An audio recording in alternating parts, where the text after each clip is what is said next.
खुशामदीद। आज हम एक ऐसी आम सी नजर आने वाली जड़ी बूटी की बात करेंगे जिसकी तारीख बिल्कुल भी आम नहीं। एक ऐसा पौधा जो शायद हमारे आसपास ही मौजूद हो, लेकिन अपने अंदर शिफा का एक पूरा खजाना छुपाए हुए है। और यही सवाल आज की हमारी गुफ्तगू का मरकज़ है।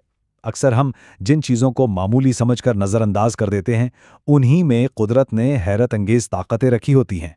तो चलिए मिलकर इस आम सी जड़ी बूटी के राजों से पर्दा उठाते हैं। तो आज हम क्या क्या जानने वाले हैं? सबसे पहले हम इस पौधे से मिलेंगे, इसकी पहचान करेंगे, फिर इसकी रिवायती तिब्बी ताकत को समझेंगे। ये भी देखेंगे कि इससे यरकान से लेकर दमा तक किन किन बीमारियों में इस्तेमाल किया जाता था, और हाँ, इसके महफूज इस्तेमाल का तरीका, और आखिर में इसकी केमिस्ट्री पर भी एक नज़र डालेंगे। तो चलिए शुरू करते हैं इसकी बुनियादी पहचान से। इसे आम जबान में तो हॉगवीट कहते हैं, लेकिन इसका साइंसी नाम ज़रा अलग है। अच्छा, तो ये इसकी प्रोफाइल है। इसका नबाती नाम है ट्रायंथीमा पोर्टोलैकेस्ट्रम और ये एज़ोसीसी खानदान का हिस्सा है। और ये पौधा खास तौर पर हमारे खित्ते यानी हिंदुस्तान, पाकिस्तान और श्रीलंका में पाया जाता है।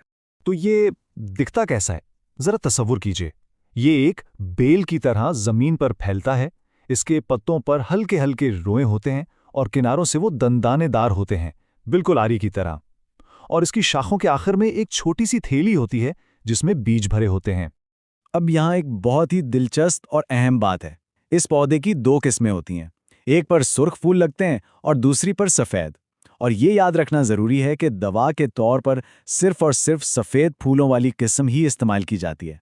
और मज़े की बात यह है कि हकीमों ने इसके किसी एक हिस्से को नहीं, बल्कि पूरे पौधे को इस्तेमाल किया है। इसके पत्ते, इसकी जड़ और यहाँ तक कि उसके बीज सब के सब दवा के काम आते हैं। अच्छा, तो पहचान तो हो गई। अब आते हैं असल बात की तरफ कि आखिर ये पौधा करता क्या है, इसकी तिब्बी ताकत क्या है। देखें, यूनानी तिब में हर चीज़ की एक तासीर होती है जिसे मिजाज कहते हैं। तो हागवीड का मिजाज है दूसरे दर्जे का गर्म और खुश्क। मतलब ये जिस्म में ऐसी कैफियत पैदा करता है जो सर्दी और तरी से पैदा होने वाली बीमारियों का मुकाबला कर सके। तो इस मिजाज की वजह से इसके अफ़ाल क्या हैं, यानी ये जिस्म में जाकर असल में क्या काम करता है? चलिए इसकी सलाहियतों की फहरिस्त देखते हैं। हर दवा की एक सुपर पावर होती है, एक ऐसी खासियत जिसके लिए वो सबसे ज़्यादा जानी जाती है।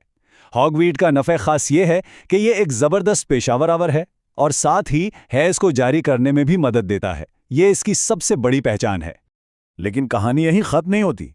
ये सोजिश को कम करता है, पेट से गैस निकालता है, बलगम साफ करता है और तो और बुखार भी उतारता है। ये लिस्ट देखकर अंदाज़ा होता है कि ये कोई मामूली जड़ी बूटी नहीं, बल्कि अपने आप में एक छोटा मोटा दवाखाना है।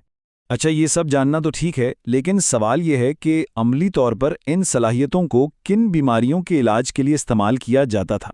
आइए देखते हैं। मिसाल के तौर पर हमने देखा कि इसका एक काम है मनफिस बलगम, यानी बलगम को खारिज करना। तो ज़ाहिर है ऐसी खूबी की वजह से इसे खांसी और दमा जैसी बीमारियों में इस्तेमाल किया जाता था, जहां ये फेफड़ों को साफ करके सांस को बहाल करने में मदद करता है। एक और मिसाल लेते हैं। इसका एक और अहम काम है महले और आम, यानी जिस्म में कहीं भी होने वाली सूजन या सोजिश को ख़त्म करना। और इसी सोजिश कम करने वाली ताकत की वजह से इसे आंखों की बीमारियों, खासकर आशूबे चश्म में जब आंखें लाल और सूजी हुई हों, तो इसके इलाज के लिए इस्तेमाल किया जाता था। उसके अलावा भी इसके इस्तेमाल की फहरिस्त काफ़ी लंबी है। इसे यरकान में, पेट में पानी भर जाने की हालत यानी इस्तिस्का में और दस्त वगैरह में भी इस्तेमाल किया जाता था। ये इसकी अहमियत को जाहिर करता है। तो अब आते हैं सबसे अहम सवाल पर, इसे इस्तेमाल कैसे किया जाए। ये जानना बहुत ज़रूरी है, क्योंकि हर ताकतवर चीज़ की तरह इसके इस्तेमाल में भी एहतियात लाजमी है। रिवायती तिब के मुताबिक इसकी खुराक 3 से 5 माशा है। माशा वज़न का एक पुराना पैमाना है जो तकरीबन 1 ग्राम के आसपास होता है। और ये हिस्सा रिवायती तिब की खूबसूरती को जाहिर करता है। वो सिर्फ फ़ायदे नहीं बताते, बल्कि पूरा हिफाजती निज़ाम समझाते हैं। वो बताते हैं कि ये गले और सीने के लिए मुज़िर यानी थोड़ा नुकसानदेह हो सकता है, लेकिन घबराने की बात नहीं। इसके मुज़िर असर को ख़त्म करने के लिए एक मुसल्ले यानी धनिया भी तजवीज़ किया गया है, और अगर हॉगवीड ना मिले तो उसके बदल के तौर पर शलजम इस्तेमाल किया जा सकता है। कितना मुकम्मल निज़ाम है। ये पौधा सिर्फ अकेला ही इस्तेमाल नहीं होता, ये शरबत मुहल्लिल जैसे कई मशहूर मुरक्कबात का एक अहम हिस्सा भी है, जिससे पता चलता है कि इसे दूसरी जड़ी बूटियों के साथ मिलाकर भी इस्तेमाल किया जाता रहा है। तो अब आखिर में चलते हैं जदीद साइंस की तरफ। आज की साइंस क्या कहती है? आखिर इस पौधे के अंदर ऐसा कौन सा जादू है जो ये सारे काम करता है?